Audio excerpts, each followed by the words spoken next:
अंतरिक्ष में गई सास बहू। मम्मी, आप इतनी अच्छी एस्ट्रोनॉट हो, फिर ये अर्ली रिटायरमेंट क्यों? क्योंकि बचपन से मेरा बस एक ही सपना था, जिसके लिए मैंने लाइफ में बहुत कुछ खोया और छोड़ा। लेकिन अब इस अर्ली रिटायरमेंट के जरिए मैं बस तुम दोनों के साथ और पास रहकर बिना किसी हड़बड़ी के जिंदगी जीना चाहती हूँ। सास की बात सुनकर काजल मुस्कुराकर चली जाती है। उसी शाम ऑफिस से घर वापस आकर अजय अपनी मम्मी के पास बैठता है। मम्मी, क्या हमारी स्पेस ऑर्गेनाइजेशन कोई नया स्पेस मिशन प्लान कर रही है? क्या मिशन है, बताओ ना मम्मी। हे भगवान, शरीर इतना बड़ा हो गया लेकिन दिमाग आज भी बच्चों से गया गुजरा है। घर में आया नहीं कि सवाल शुरू। तो तुम जवाब दे दो ना। मैं क्या जवाब दूं? जैसे तुझे मेरे रिटायरमेंट के बारे में पता ही नहीं। इतने समय से तूने मुझे ऑफिस जाते हुए देखा क्या? फिर मुझे कैसे पता होगा? जा, तेरी पत्नी से पूछ, वो रोज ऑफिस जाती है। माँ की बात पर अजय आवाज लगाकर काजल को बुलाकर वही सवाल उससे भी पूछता है, पर काजल उसका कोई जवाब नहीं देती। और बोलो पत्नी से पूछने के लिए, मैडम जवाब ही नहीं दे रही। सवाल जायज हो तो जवाब मिलेगा ना, तुम्हें अच्छे से पता है। कॉन्फिडेंशियलिटी रूल्स के चलते हम किसी से भी ऑर्गेनाइजेशन और मिशन से रिलेटेड कोई बात नहीं कर सकते। वो तो पता है, लेकिन मुझसे भी छुपाने का मतलब समझ में नहीं आया। वो मम्मी, रिटायरमेंट एप्लीकेशन के बाद से आपने ऑफिस भी आना बंद कर दिया। सबको लगा कि अब आप इंटरेस्टेड नहीं होगी, इसलिए इन्फॉर्म नहीं किया। क्या तुम भी इस मिशन का हिस्सा हो? मैं ही इस मिशन की लीड साइंटिस्ट हूँ। ये हमारा अब तक का सबसे बड़ा और इम्पोर्टेंट मिशन है। अगर ये सक्सेसफुल हो गया तो दुनिया में हमारे नाम के साथ मेरा प्रमोशन भी पक्का है। काजल की बात सुनकर दोनों माँ बेटे हैरान रह जाते हैं, लेकिन फिर सब साथ मिलकर सेलिब्रेट करते हैं। अब दिन बीतने लगते हैं। काजल स्पेस मिशन के चलते पहले से ज्यादा बिजी हो जाती है और देर तक ऑफिस में समय बिताने लगती है।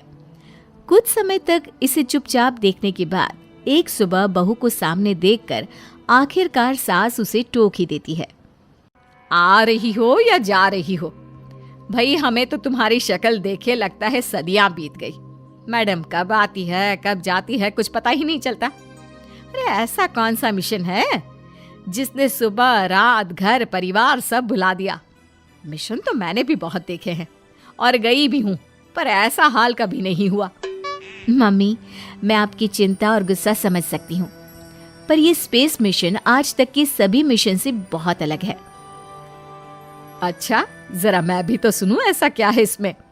आई एम सॉरी मम्मी, मैं नहीं बता सकती। भूलो मत, मैंने रिटायरमेंट अप्लाई किया है, लेकिन रिटायर होने में अभी 7 महीने बाकी है, जिसके हिसाब से मैं आज भी ऑर्गेनाइजेशन का हिस्सा हूँ। तो मुझे बताकर तुम कोई रूल नहीं तोड़ रही। मुझे सब याद है मम्मी, और मुझे ये भी पता है कि अगर आप साथ दें तो मिशन के लिए बहुत बड़ी मदद साबित होगी। पर सीनियर्स ने रूल बनाया है कि इस मिशन की इंफॉर्मेशन सिर्फ उन्हीं के पास होगी जो इसका पार्ट है, और मुझे तो उन्होंने खास अपने पास बुलाकर ये समझाया था। बहू की बात सुनकर सास सोच में पड़ जाती है और अगले दिन खुद भी ऑफिस पहुंच जाती है। ओहो, क्या बात है मैडम, रिटायरमेंट के एप्लीकेशन के बाद तो आपने दर्शन देने भी बंद कर दिए। अरे सर, अगर ईद का चांद रोज निकला करता तो क्या उसका स्वागत इतने जश्न से होता? इस पर सीनियर भी हंसने लगते हैं और दोनों कैबिन में जाकर बैठ जाते हैं, जहां सास बातों बातों में नए स्पेस मिशन के बारे में पूछती हैं। वो उन्हें मिशन के बारे में सब कुछ बताकर तुरंत एक इमरजेंसी मीटिंग बुला लेते हैं, जिसमें साइंटिस्ट की टीम और काजल के साथ एस्ट्रोनॉट्स की पूरी टीम भी होती है। तो ये है हमारी टीम, जो सब कुछ भूल कर दिन रात इसी मिशन पर काम कर रही है। अगर आप भी हमें ज्वाइन कर ले तो सोने पर सुहागा हो जाएगा। अगर आप मुझे टीम में चाहते थे तो पहले कांटेक्ट क्यों नहीं किया? आपने स्पेस में ना जाने के फैसले के साथ डेस्क जॉब का भी इनकार कर दिया और अर्ली रिटायरमेंट के लिए अप्लाई कर दिया, और फिर पिछले 1 महीने में किसी के साथ कोई कांटेक्ट भी नहीं हुआ। इसलिए हमने सोचा शायद अब आप ब्रेक लेकर इस सब से दूर रहना चाहती हो। और इसीलिए किसी ने आपको परेशान करना सही नहीं समझा। बात तो आपकी सही है, फिर भी एक सुझाव देना चाहूंगी। ये जो आप कर रहे हो ना, ये मिशन नहीं, साफ सुसाइड है। एक साथ इतने सारे लोगों को स्पेस में 6 महीने रहने के लिए भेजना आसान काम नहीं है।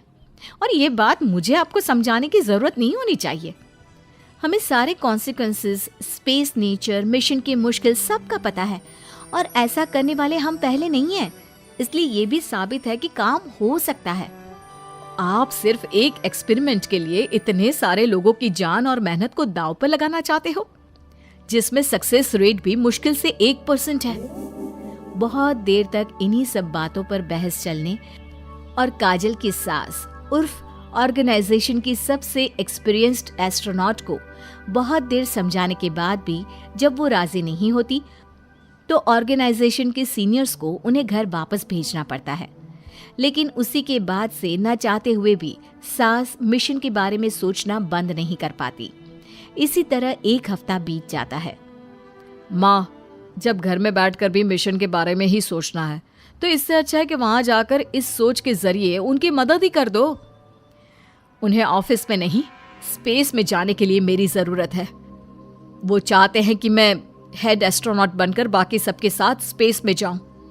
वाओ, रिटायरमेंट से पहले आखिरी असाइनमेंट की तरह इससे अच्छा और क्या हो सकता है माँ?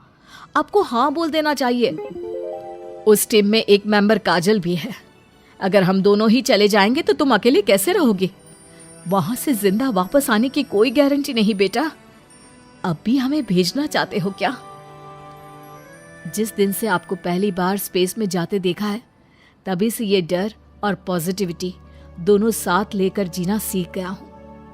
आप जाओ माँ, मुझे पूरा भरोसा है आप दोनों वापस भी आओगे और देश के साथ मेरा नाम भी रोशन करोगे। बेटी की बात सुनकर माँ के अंदर हिम्मत आती है और वो एक बार फिर स्पेस ऑर्गेनाइजेशन पहुंच जाती है, जहां उसके फैसले से सब बहुत खुश होते हैं और स्पेस मिशन की तैयारी पहले से ज्यादा जोश में शुरू हो जाती है। कुछ ही समय बाद दोनों सास बहू स्पेस में पहुंच जाती हैं। आखिरकार आज मेरी साइंटिस्ट बहू एस्ट्रोनॉट भी बन गई। सिर्फ स्पेस सूट पहन लेने से कोई एस्ट्रोनॉट नहीं बन जाता। मैं साइंटिस्ट हूँ और उसी में खुश हूँ। अगर मिशन की रिक्वायरमेंट नहीं होती तो शायद कभी यहाँ आती भी नहीं।